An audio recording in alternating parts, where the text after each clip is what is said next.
SFI की Akhil Bharatiya committee का क्रांतिकारी अभिनंदन करना चाहूंगा कि जो आज देश में 4 जत्थे, 5 जत्थे निकाल के शिक्षा बचाओ, संविधान बचाओ, भारत बचाओ का संदेश जो है पूरे देश भर के शिक्षण संस्थानों के अंदर लेके जा रहा है। और ये लेके जाने में ही आप एक अंतर महसूस कर जाओगे। असल में ये खासियत है विद्यार्थी संगठन एसएफआई की, जो इस बात के लिए लड़ाई लड़ रहा है। वरना संगठन तो घने हैं, अपनी यूनिवर्सिटी में भी बहुत सारे संगठन होंगे जो किधर चौधर की लड़ाई लड़ते होंगे, कोई कुर्सी की लड़ाई लड़ता होगा, कोई राज में पहुंचना चाहता होगा, कोई राज में जो बैठे उनके हाथ मजबूत करता होगा। यही होगा, यही चीज एसएफआई को अन्य छात्र संगठनों से अलग करती है।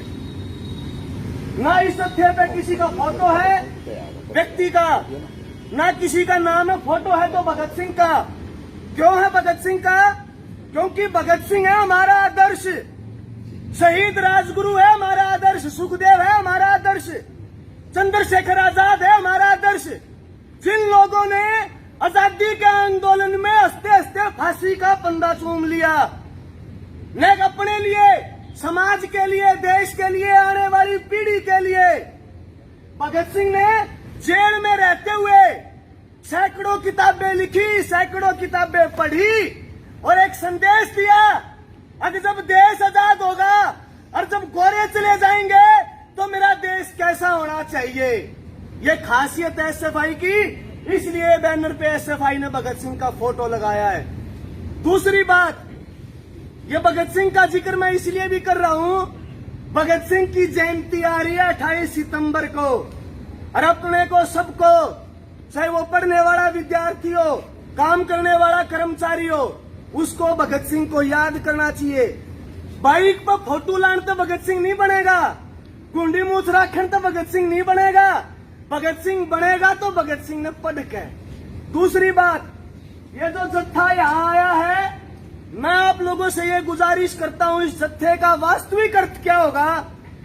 इस जत्थे का यहाँ आने की कामयाबी तब होगी जब ये जो ऊपर 3 शब्द लिख रखे हैं इनको आप समझ जाएंगे, इन शब्दों की गहराई को समझ जाएंगे, जो है शिक्षा बचाओ, संविधान बचाओ, भारत बचाओ। साथियों, ये समझना इसलिए जरूरी है, आप कह सको शिक्षा अच्छी मिलना, अगर इतनी बढ़िया यूनिवर्सिटी है, चाहे हड़ा यूनिवर्सिटी में लाइब्रेरी हड़ा, कोडे बाओ कोडे बच्चे ले जाओ, इसका मतलब शिक्षा नहीं है। शिक्षा का बचाने का अर्थ यह है कि कोई भी विद्यार्थी बिना पैसे के अभाव में उसको सुविधाओं से वंचित नहीं किया जाना चाहिए, जिसका जिक्र अभी चल रहा था। आज हमारे देश में शिक्षा की क्या नीतियां चल रही हैं उसको समझना पड़ेगा। ग्रांट का जिक्र कर दिया, सरकार की क्या इच्छा है, यो कोरोना का फायदा उठाओ, इब के जरूरत है यूनिवर्सिटियां में आगे पढ़ने की, ऑनलाइन क्लास लगाओ और अपना काम चल जाएगा, ये मंशा है। सरकारी शिक्षकों की कोई जरूरत नहीं है, मास्टर चाहिए स्कूल में 1 घंटे लगाने खातर, 1 घंटे खातर बुला लो, फिर घर भेज दो, ये समझने की जरूरत है। यूनिवर्सिटी में प्रयोगशालाओं की जरूरत है, स्टेडियम में जो है सुविधाओं की जरूरत नहीं है, जिसने हांडना हांडा वो अपना। ये मतलब है शिक्षा बचाओ का, कि हमारे देश का कोई भी विद्यार्थी स्कूल से लेकर उच्च शिक्षा तक वंचित नहीं रहना चाहिए, तमाम सुविधाएं उसको मिलनी चाहिए, पूरे शिक्षक होने चाहिए, ग्रांट होनी चाहिए, ये अर्थ है। संविधान बचाओ, अब बड़ी आजादी से यहाँ बैठे हैं, लेकिन आज संविधान के ऊपर ये भाजपा की सरकार एक बहुत बड़ा हमला कर रही है। डेमोक्रेसी पूरे देश में रुका अपना, तो रुका जनतंत्र है, सबसे बड़ा जनतंत्र, लेकिन हालत यह है इस जनतंत्र के अंदर जो मूलभूत अधिकार है वो तक आपके पास नहीं है। अभी जिक्र चल रहा था किसान आंदोलन का भी, और भी बहुत सारे जिक्र होते हैं। आप यूनिवर्सिटी में प्रोटेस्ट कर दे, हमारा भी छोड़ दो।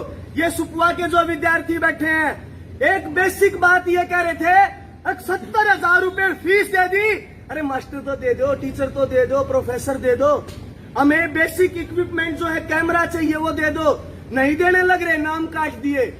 पूरे देश में जो भी एक तरह से न्याय की आवाज है, देश को आगे बढ़ाने की जो आवाज है, उनको कुचला जाने लग रहा है। भारत बचाओ, भारत बचाने का भी अर्थ यही है, चाहे वो रोजगार का सवाल है। अब देश कह दे, हाँ देश कोई भारत नक्शे कागज पर बना नक्शा नहीं है, देश लोगों से बनता है। इस देश के लोगों के जो मूलभूत अधिकार है, शिक्षा का, स्वास्थ्य का, रोजगार का, उनको नीतियों के माध्यम से कुचला जाने लग रहा है। ये बैठे कितने विद्यार्थी चारों तरफ, मैंने भी यहीं से पढ़ाई की, मेरे साथ के सैकड़ों विद्यार्थी जिनको मैं जानता हूं, एमफिल कर ली, पीएचडी कर ली, नेट 4 बार कर लिया, 5 बार एस्टेट भी दे लिया, सब के में दे लिया, नौकरी नहीं है कि जावे।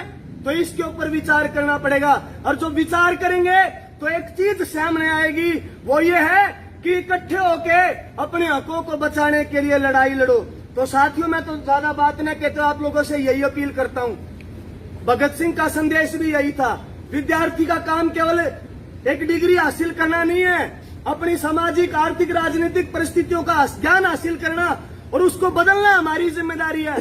तो हम सब मिलजुल के अच्छे तरीके से अपनी पढ़ाई करें, और पढ़ाई को करते हुए समाज न बचाओ, यूनिवर्सिटी बचाओ, देश बचाओ, ये अपनी जिम्मेदारी बनती है।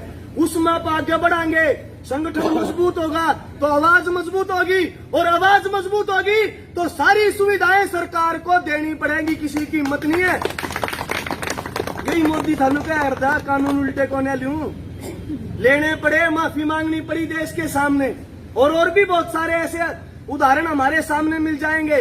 हम भी यूनिवर्सिटी में यही आंदोलन किए, जब भी इकट्ठे होकर लड़ाई लड़ी, यहाँ के वाइस चांसलर ने भी झुकना पड़ा, शिक्षा मंत्री ने भी झुकना पड़ा।